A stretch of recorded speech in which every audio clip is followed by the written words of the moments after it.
Alors, terminons ce premier module avec deux petits points assez simples en fait. C'est la naissance de l'idée et la sélection de l'idée. La naissance de l'idée, en fait, elle peut venir de cinq endroits. Votre idée d'entreprise, en fait, elle a pu naître d'un rêve d'enfance. Depuis tout petit ou toute petite, vous rêvez de devenir coiffeur. Vous rêvez de devenir mécanicien et d'avoir votre propre garage. Donc voilà, ça c'est la naissance de l'idée, peut venir d'un rêve d'enfant. Elle peut aussi venir d'une intuition, vous sentez qu'il y a moyen de gagner votre vie avec votre idée d'entreprise, avec votre projet d'entreprise. Une intuition. Ça, donc le projet d'entreprise ou l'idée d'entreprise peut naître d'une intuition. Elle peut naître aussi d'une information provenant d'un groupe d'amis. Là, le groupe d'amis vous dit ah, tiens, on a cherché ça, on l'a pas trouvé, ça pourrait être chouette si ça existait, oui, tout le monde est d'accord. Et voilà, l'idée d'entreprise naît comme ça, d'une information provenant d'un groupe d'amis. L'idée d'entreprise peut aussi naître d'une opportunité. Vous voyez en bas de chez vous un commerce à remettre et vous vous dites tiens, finalement, ce serait bien, ce serait pratique si j'ouvrais mon magasin en bas, si c'était moi qui devenais le patron de ce magasin en face. Donc voilà, ça c'est quatre endroits d'où peuvent naître votre idée d'entreprise, mais peu importe l'endroit où elle est née, en fait, vous devriez vérifier avant de vous lancer que votre idée d'entreprise répond à un besoin du marché. C'est un cinquième endroit aussi où pourrait naître votre idée d'entreprise, c'est dans l'analyse d'un besoin du marché, mais dans tous les cas, peu importe l'endroit où naît votre idée, vous devriez vérifier qu'elle correspond à une attente du marché, c'est-à-dire de vos futurs clients.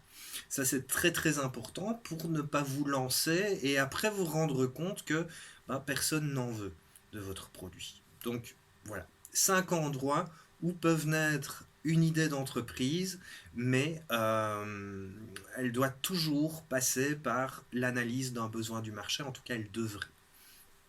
Alors, comment choisir votre projet? Vous avez peut-être plusieurs idées en tête.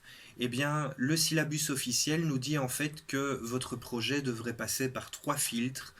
Est-ce que vous avez de l'expérience dans le domaine? C'est sans doute le filtre le plus important. Est-ce que vous avez sinon une qualification dans le domaine, c'est-à-dire est-ce que vous avez suivi une formation ou des études qui vous ont qualifié dans le secteur? Et est-ce que ce secteur vous passionne?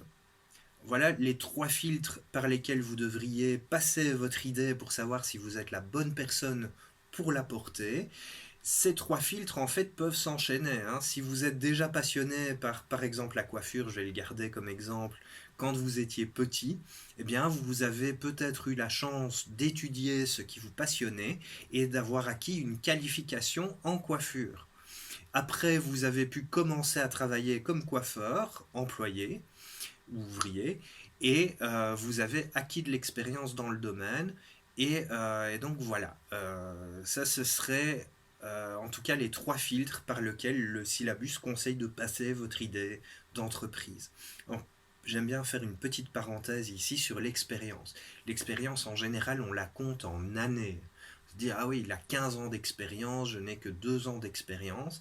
Pourtant, de mon expérience, pour avoir travaillé quelques années en entreprise, quelques années dans l'enseignement et avoir suivi des élèves en stage aussi, avoir eu aussi en classe dans des cours techniques des élèves qui avaient déjà travaillé dans cette technique en job d'étudiant, eh bien moi je peux vous dire que l'expérience elle ne dépend pas du nombre d'années, elle dépend de l'intérêt que vous portez à ce que vous faites dans votre métier. Le bon employé va demander comment il doit faire les choses. Le super bon employé va demander pourquoi il doit les faire comme ça.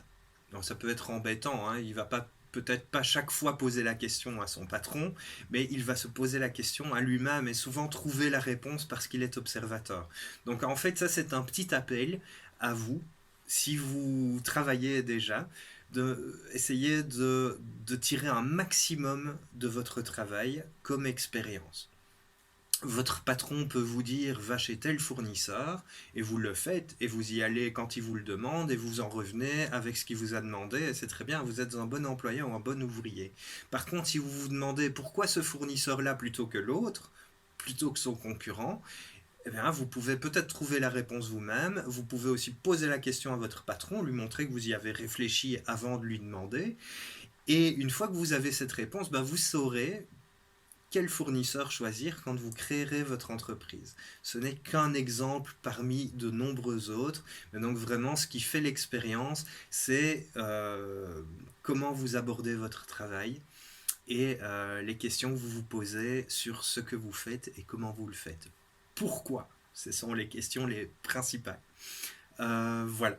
On va se retrouver après une petite série de questions d'examen et de vérification de votre apprentissage dans le module 2. Et ce module 2 sera consacré à l'étude de marché, au business plan et au plan financier. Et donc on va voir en fait comment analyser le besoin du marché, qu'on a vu dans cette vidéo aussi, hein, qui est très important, et comment ensuite rédiger le business plan et le plan financier. À tout de suite.